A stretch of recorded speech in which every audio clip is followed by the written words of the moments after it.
గురూజీ 72 గంటల్లోనే ఫోన్లోని అద్భుతమైన జ్యోతిష్య పరిష్కారం చూపిస్తారు. నమ్మండి, నమ్మకపోండి, ఇది నిజం. శ్మశాన కాళి రుద్ర చౌడీదేవి ఆరాధకులు నంబర్ 1 వశీకరణ స్పెషలిస్ట్ గురూజీ.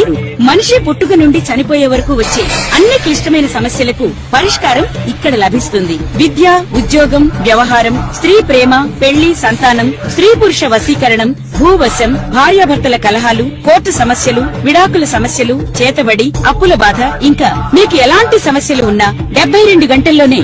ఓం గం గణపతియే నమః. ఓం నమః శివాయ. ఓం శ్రీ మాత్రే నమః. హయగ్రీవాయ నమః. అందరికీ నమస్కారం. పరాభవ నామ సంవత్సర శుభాకాంక్షలు అందరికీ, ప్రేక్షకుల మహాశయులకి. అయితే ఈరోజు మనము డిస్కస్ చేసుకునే టాపిక్ ఏంటంటే శని అస్తంగత్వం. అయితే ఈ అస్తంగత్వం అంటే ఏంటో చాలామందికి తెలియదు. అయితే ఏ గ్రహమైనా ఒక రాశిలో 30 డిగ్రీల వ్యాపకత్వంతో ఉంటుందన్నమాట. అది రవైనా సరే, 9 గ్రహాలు, మిగతా గ్రహాలైనా, అష్టగ్రహాలైనా కానీ 30 డిగ్రీల పరిమాణంతో కలిసి ఉంటుంది. అయితే ఏ గ్రహమైనా రవికి అతి సమీపంలో, దగ్గరలో వచ్చి ఆ వచ్చిన గ్రహం కనుక అతి సమీపంలో అంటే చాలా దగ్గరగా వచ్చేసేసి ఆ గ్రహం రవి నుంచి 10 డిగ్రీల లోపల అంటే ఉదాహరణకి రవి 20 డిగ్రీలలో ఉన్నట్టయితే దానికి సమీప గ్రహము 20 డిగ్రీల లోపల అని అంటే ఒక 15 డిగ్రీలు లేదా 22 డిగ్రీలు, అంటే అటు 20 డిగ్రీల నుంచి 30 డిగ్రీల లోపల అంటే 10 డిగ్రీలు వస్తుంది కదా.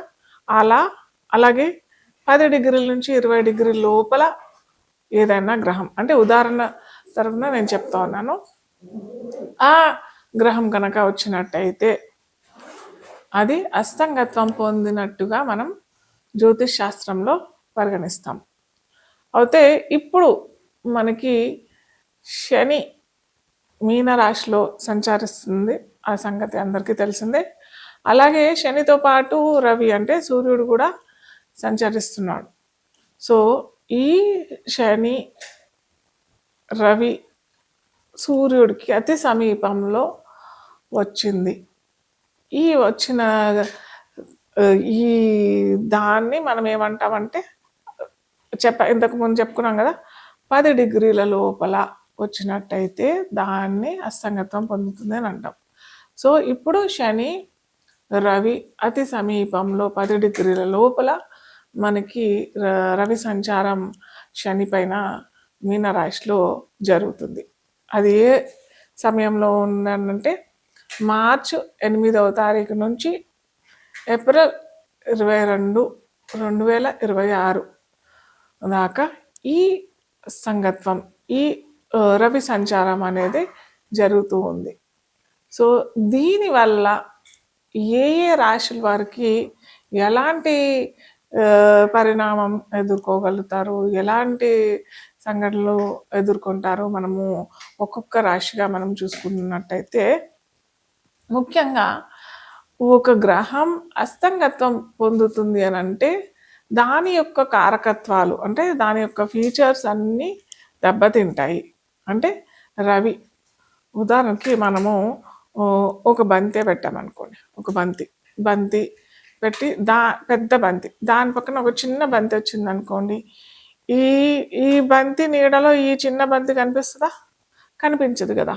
సో అలాగే ఇక్కడ ఏమైంది, సూర్యుడు పక్కన శని కూడా పెద్ద గ్రహమే, కానీ అన్నిటికంటే సూర్యమండలంలో మనకి రవి పెద్దదైన గ్రహం, అంటే జ్యోతిష్ శాస్త్రంలో గ్రహంగానే పేర్కొంటాం. అయితే ఈ సూర్యుడు శనిని దగ్గరగా అతి సమీపంగా వచ్చి ఆ శని కారకత్వాలన్నిటినీ తనలోని నిగుడికించుకుంటాడు కాబట్టి దీన్ని మనం అస్తంగత్వం అని పేర్కొంటాం. ఆ శని కారకత్వాలు అంటే ఏంటి? శని అందరికీ తెలిసిందే, కర్మకారకుడు, వృత్తికారకుడు, మన యొక్క కర్మాలన్నిటినీ దహింపజేసేవాడు శని. ఆ శని కారకత్వాలు ఇప్పుడు ఈ 40 రోజుల్లో అస్తంగత్వం పొందుతుంది. అంటే ఆ కారకత్వాలన్నీ కొద్దిగా తగ్గిపోతాయి. దీనివల్ల ఏమవుతుంది? దీనివల్ల ఏ ఏ రాశికి ఎలాంటి ఫలితాలు వస్తాయి? అది మనము ఇప్పుడు ఒక్కొక్క రాశిగా మనము చూసుకుందాం. మీన లగ్నం, లగ్నం తెలియని వారికి రాశి అని చూసినట్టయితే ఖచ్చితంగా మీన రాశి వారికి బాగా ఎక్కువగానే చేసుకోవాలి. ఎందుకంటే రాశిలోనే ఈ మీన రాశిలోనే అటు షష్టాధిపతి అయిన రవి, అలాగే లాభ వ్యయాధిపతి అయిన శని ఇద్దరు కొంచెం విరుద్ధ గ్రహాలు రాశిలో కూర్చొని అస్తంగత్వం పొందారు కాబట్టి ఖచ్చితంగా 3 రకాలుగా వీళ్ళు ఖచ్చితంగా చేసుకోవాలి. అటు శనికి చేసుకోవాలి, అటు రవికి చేసుకోవాలి, అటు గురువుకి చేసుకోవాలి. ఎందుకంటే తన ఇంట్లోనే కదా, తన ఇంట్లో ఇద్దరు శత్రువులు వచ్చి కూర్చుంటే ఎలా ఉంటుంది? అంటే ఇద్దరు శత్రువులు ఇక్కడ రవి ఈ మీన లగ్నానికి, మీన రాశి వారికి శత్రువు కాదు, కానీ మిత్రుడైనా కానీ ఎవరితో తలపెట్టాడు? ఒక శత్రువుతో తలపడి ఇంట్లో కూర్చున్నాడు కాబట్టి, తన ఇంట్లో కూర్చున్నాడు కాబట్టి అంత మంచిది కాదు కదా. సో అందుకే మనం మన ఇంట్లో మనం సంతోషంగా హాయిగా ఉండాలి, కానీ ఎవరో వచ్చి తణుకులాడుతూ ఉంటే మనకెలా ఉంటుంది? సో అదే భావనలో ఇక్కడ మనకి మీన రాశిలో కూడా, మీన లగ్నంలో కూడా జరుగుతుంది కాబట్టి ఖచ్చితంగా ఎవరికైనా కానీ, అటు వ్యాపారస్తులకైనా కానీ, టీచింగ్ ఫీల్డ్లో ఉన్న వారికైనా కానీ, ఉద్యోగస్తులకైనా కానీ, విద్యార్థులకైనా కానీ, సామాన్యులకైనా కానీ, గృహస్థులకైనా కానీ అందరికీ ఇబ్బందే కాబట్టి దత్తాత్రేయ పారాయణం ఖచ్చితంగా చేసుకోవాలి. గురువారాలు కొంచెం మంచి గంధం కొద్దిగా నొసటి పైన తిలకంగా దిద్దుకుంటే చాలా మంచిది.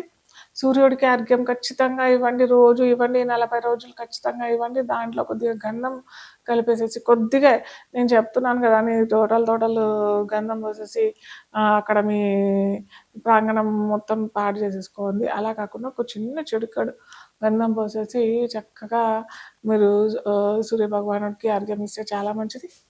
అలాగే వెంకటేశ్వర స్వామి స్తుతి ప్రతి శనివారం మీరు చేసుకున్నట్టయితే ఈ మనం అనుకున్న ఈ రాశి శుద్ధి జరుగుతుంది.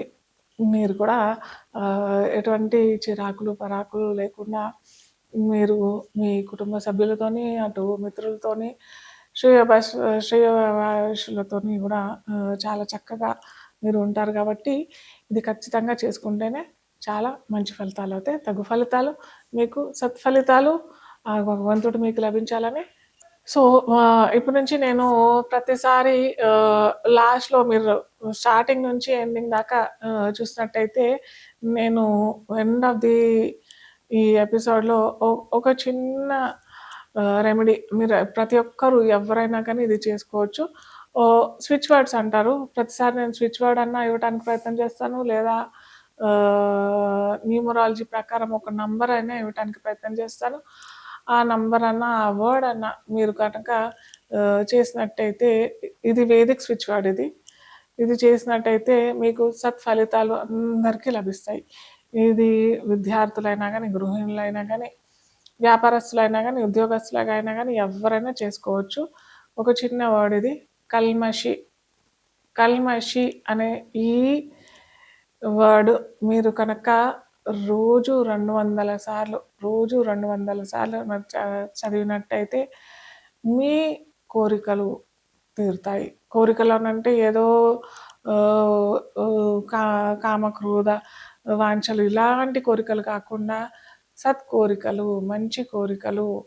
మా పిల్లలు ఉన్నతిగా రావాలి, లేదా నాకు వివాహం కావాలి, లేకపోతే నాకు ఉద్యోగం కావాలి. అలాగే కొంతమంది ఉద్యోగం ఏదో చిన్న ఉద్యోగం కాకుండా వారికి ఎంత ఉద్యోగంలో జీతం లభించాలో అంత కాకుండా ఎక్కువ ఆశిస్తుంటారు కూడా. అలాంటి వారికి కాకుండా సత్కోరికలు, మంచి కోరికలు, మీకు సరి అయిన కోరికలు, కామక్రోధ కోరికలు కాకుండా మీరు కనుక ఇది పఠించినట్టయితే ఖచ్చితంగా మంచి ఫలితాలు ఇస్తాయి. కల్మషి, మళ్ళీ చెప్తున్నాను కల్మషి, ఇది రోజు 200 సార్లు ఖచ్చితంగా నమ్మి చేయండి. ఖచ్చితంగా మంచి ఫలితాలు అవుతాయి మీకు.